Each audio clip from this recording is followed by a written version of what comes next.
Merci beaucoup, Président. Chers collègues, Monsieur le ministre de l'Intérieur et de la Sécurité publique, Madame le secrétaire d'État chargé des relations avec les institutions, di wax ni rek tey lu ñu fi dajale yaakaar naa ni bu may lire rapport bi sànq leeral naa ko mooy ñaari disposition benn bi mu ngi ci constitution bi muy article 73 de la constitution di wax ni dans le délai fixé pour la promulgation, le président de la République peut par un message motivé demander à l'Assemblée nationale une nouvelle délibération qui ne peut être refusée. La loi, xam nga terme boobu dafa am solo dañu ne la loi newuñu le projet de loi newuñu la proposition de loi mooy loi ba nga xam ne adopté nañ ko fi le 28 avril 2026 ne peut être votée en seconde lecture que si les 3/5 des membres composant l'Assemblée nationale se sont prononcés en sa faveur mooy maanaam loi ba nga xam ne moom nañu voté woon 28 avril 2026 mënuñu ko voté seconde lecture tey que su fekkee ni si Assemblée nationale soo jëloon juróomi député ñett yi voté nañ ko au moins donc loolu nañ ñu sas tey président de la République daf ko suñu xoolee motif yu nga xam ne président de la République moom la présenté nee na dafa jot ñaari version lu mu bëgg mooy Assemblée nationale confirmer ko ban version la voté le 28 avril 2026 liggéey bi yomb na ñun ñi nekkoon commission xam nañu version bu ñu voté am na rapport ñun ñi ñëw séance plénière xam nañu version bu ñu voté am na journal des débats te ci kanamu Sénégalais yëpp nañ ko voté nëbbatuwuñu am na nag benn caaxaankat benn tappalekat benn mercenaire bu fi taxawoon sànq naan loi ba baaxul loi ba faux la kon donc loi yi ñu fi voté yëpp ay faux la am na loi boo xam ne OFNAC jamono ji projet de loi ñu indi ko commission plus de 40 amendements mu ñëw séance plénière ñu voté ñu ne amendement yooyu dañ ko war a voté waat kon loi yëpp dañ ko war a retirer loi yu nekk ci circuit bi yëpp ay faux la su deekee loolu la wax loi yëpp ay faux la parce que moo ne suñu loi bi faux la donc nañu bàyyi caaxaan nañu bàyyi tappale yi nañu bàyyi sénégalais yuy nax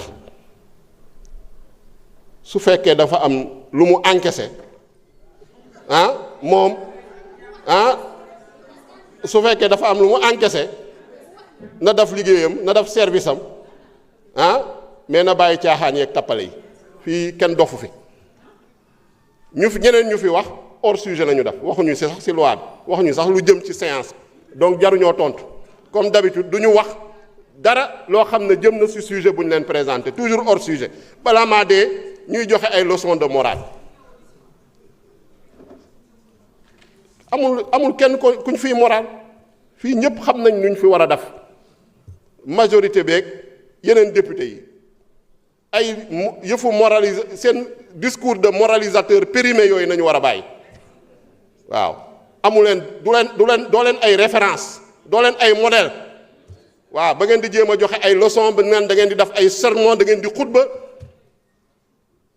donc lu ma bëgg a wax mooy ni chers collègues lu ñu jublu tey mooy ni ñun voté woon nañ fi benn loi le 28 avril 2026 président de la République lu ko constitution may nee na demandé na seconde délibération te seconde délibération boobu motif bu mu joxe nee na dafa bëgg ñu confirmer ko ban loi nañu voté woon le 28 avril 2026 liggéey boobu yaakaar naa yomb na te su neexee yàlla nañ ko confirmer pour que moom lu ko constitution sant suñ ko joxee loi mu promulguer ko moom itam mu def ko ku nekk constitution dala jox ay cër jox la ay prérogatives jox ko président de la République jox ko assemblée nationale jox ko député yi lu ma bëggoon également wax ci seconde lecture wala nouvelle délibération je pense que maître Ablaye Tall wax na ko suñu voté loi fii dañuy am juróom benn fan pour ku bëgg a def recours nga def ko loolu romb na am na ku fi taxaw ne woy bëggoon naa def recours mais motaluma musoo motal doo musa motal parce que nekkoo maanaam nekk ci ay caaxaan la nekk ba pare bëgg a accuser administration bi ne administration bi dañ ko jox du faux nañ bàyyi caaxaan donc chers collègues nañu wéyal liggéey bi confirmer vote bu ñu defoon le 28 avril 2026. Je vous remercie. Mes chers collègues, la discussion générale étant close, nous allons passer au vote des articles du texte de la loi. ma bëgg a fàttali nag comme ni ko président de la République sàkko ci lettre am bi mooy ñu wax ko rek ban ci texte yi la war a promulguer maanaam mooy bi nga xam ne moom la ñu délibéré woon indi nañ ko teg nañ fi texte bi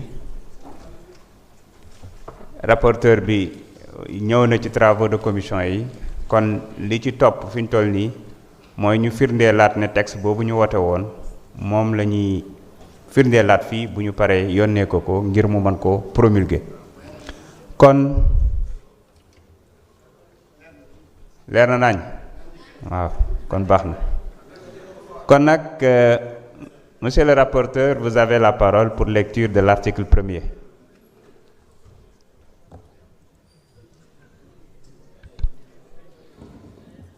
Merci beaucoup, Monsieur le Président. Article 1er de la loi modifiant la loi numéro 2021-35 du 23 juillet 2021 portant code électoral modifié.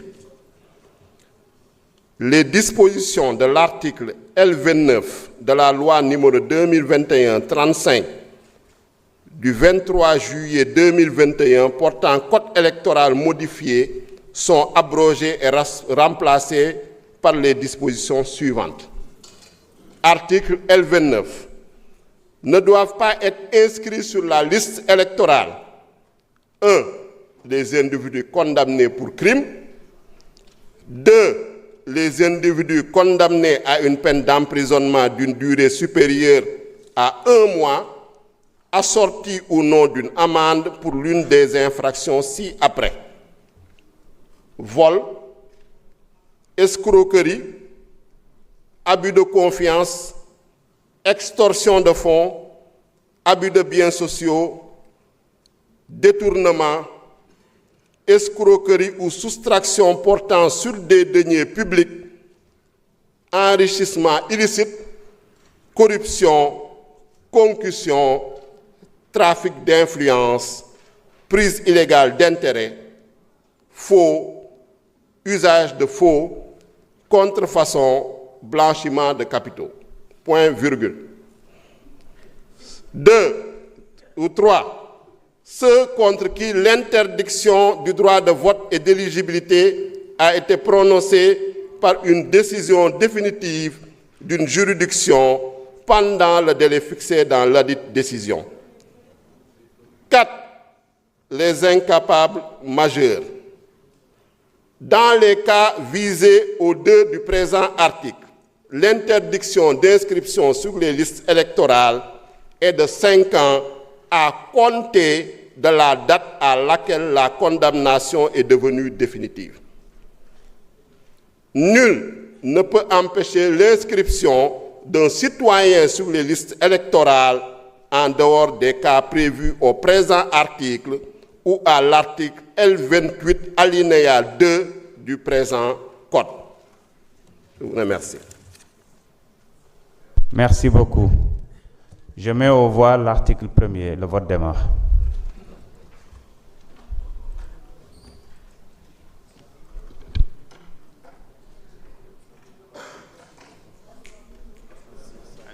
Allez-y, c'est bon.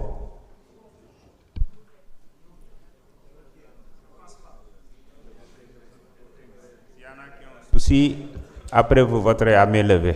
Est-ce qu'il y en a qui ont un souci? Quel danger?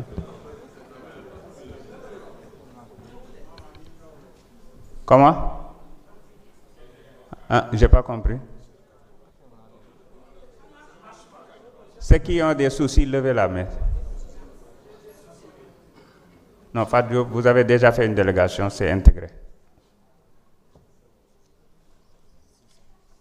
C'est combien? Vous avez compté? 6. Gardez la main levée, s'il vous plaît. 8.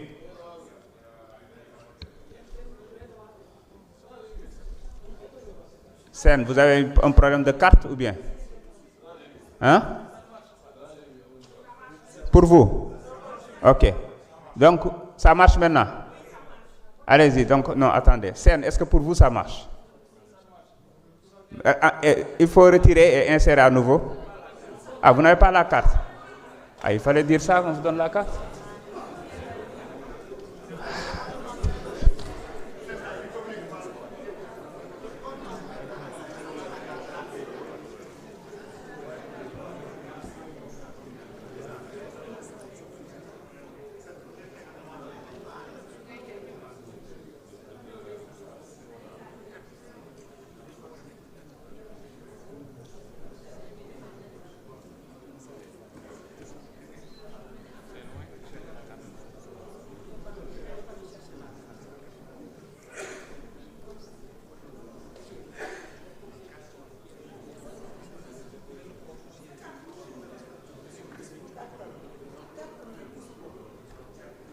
Bon, apparemment, vous avez...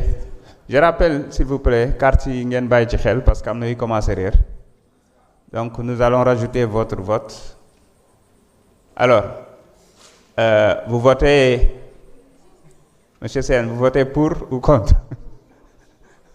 D'accord, pour.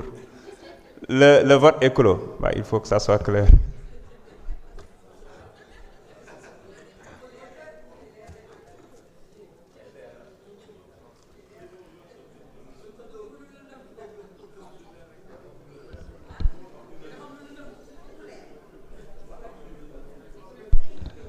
Merci. Sur 165, nous avons enregistré 130.